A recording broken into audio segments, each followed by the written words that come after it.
From Alabama, it looks like we have a question from Facebook. Louise has a question.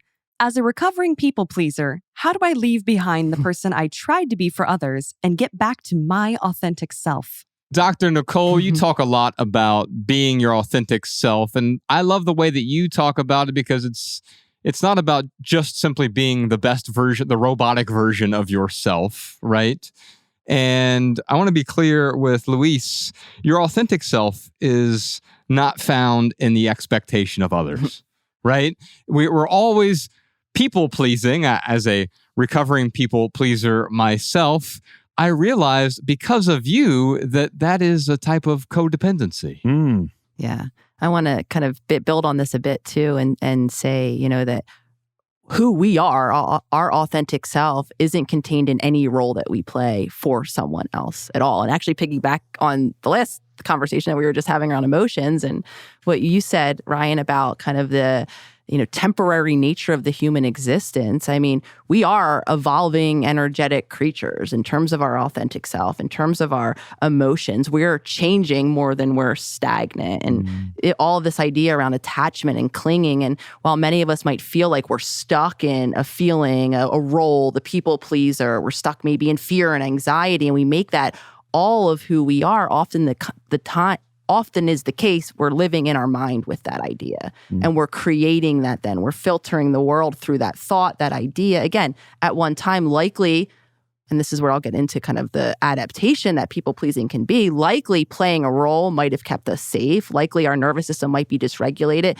caught in a fear-based response because like me, we didn't have that attuned caregiver to bring us back into safety. We come to know ourselves as this very solid and, kind of unchanging thing. But a lot of that is because of our subconscious mind, the habits, the patterns that we're stuck as. Our authentic self is really a changing, energetic, entity, for lack really of a better word. So anytime we're inhabiting a role and that's all we can experience ourselves as in relationships, whether it's the people pleaser or the helper, again, I would make a case that that's not necessarily a reflection of who we are. Who we are is the being behind the person who maybe does sometimes make the choice to be helpful, to be available, to please another.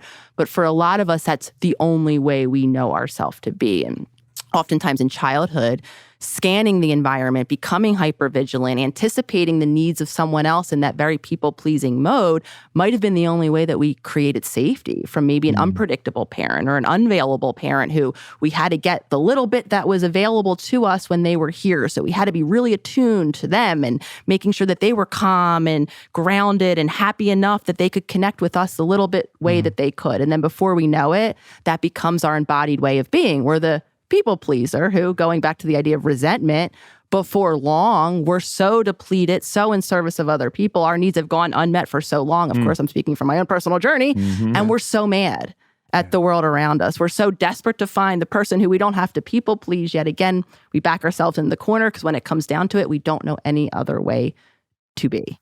Man, so I need to hear this again. And I think Luis needs to hear this again. But what did you say?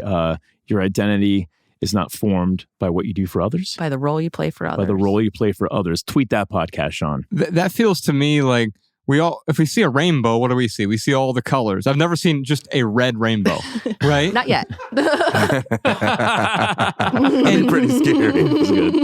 And yet when we see someone and we see them just as one role, oh, you're just a mother. Oh, you're just an entrepreneur. Oh, you are just a sister. Oh, you are just a daughter. Whatever it is, that one role that is a support role, and it can be really useful to support others.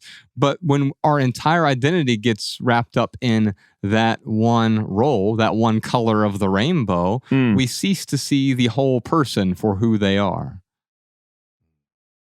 Dr. Nicole said something. She said, we're continually evolving beings. And when I think about evolution, I think about how there's no evolution without some form of extinction, right? In order to grow into our authentic self, or in order to do the things that make us come alive, we have to be willing to die to those aspects of ourselves and those habits and those roles and so on that don't serve us, that are not capable of moving forward with who life is causing us to become. And when I think about this dying aspect, I think it's important to think about it as a process, not a one-time event. So it's a little bit like the horror movies. You know, the last scene of every horror movie, what happens? They finally kill the monster.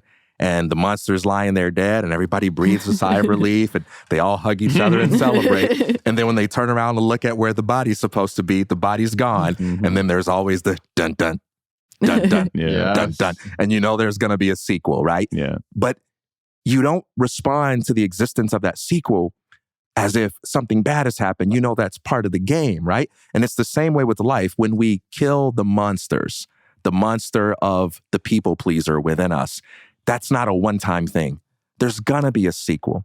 It's a continual process. And so the relapse doesn't mean you don't care. The relapse doesn't mean you aren't serious about change. The relapse doesn't mean you haven't grown. The relapse means that you are a human, that this is a process, and that life is all about growing and continuing to grow and not using our moments of relapse against ourselves. And so be encouraged as you have those moments where you feel like you're doing really good, you're a recovering people pleaser, and then you have one of those moments where you just let somebody talk you into something that you didn't want to do. Don't give up and don't say, I'm just the same old me that I've always been. Nope, you're a better you. You're getting so much better, but you just had a moment, and that's life. Did you enjoy this standalone Patreon highlight? If so, you can listen to full episodes of the Minimalists private podcast available exclusively on Patreon. Visit patreon.com/theminimalists or click the link in the description. Your support keeps our podcast and YouTube channel 100% advertisement free.